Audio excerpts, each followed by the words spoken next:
مردم افغانستان دلتان نسوزه، زنای افغانستان، دخترای افغانستان دلتان نسوزه به این 4 تا لچکی که از هواپیما پایین افتادن و مردار شدن. اینا اگه غیرت داشتن، اینا اگه همت داشتن، اینا نمیرفتن که از چرخهای هواپیما زن و بچه خودشان بانن، خوار و مادر خودشان بانن که طالبا بره بکنن، یا استاد میشدن مردانه شرافتمندانه از کشور خودشان دفاع میکردن.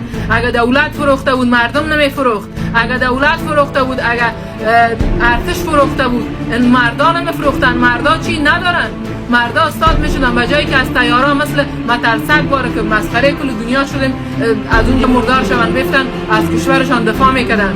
فرار میکنه که زنا و دخترایتانو ببرن. چطور میتونی سر بالا کنی؟ چطور میتونی که ببینه که دو زن و دخترتانو میبره شما هنوز نفس میکشی؟ ننگ بر شما، ننگ بر شما. من به عنوان یک دختر و به عنوان یک زن واقعا اصلا حالم به هم میخوره. اینجا ثابت کرد دنیا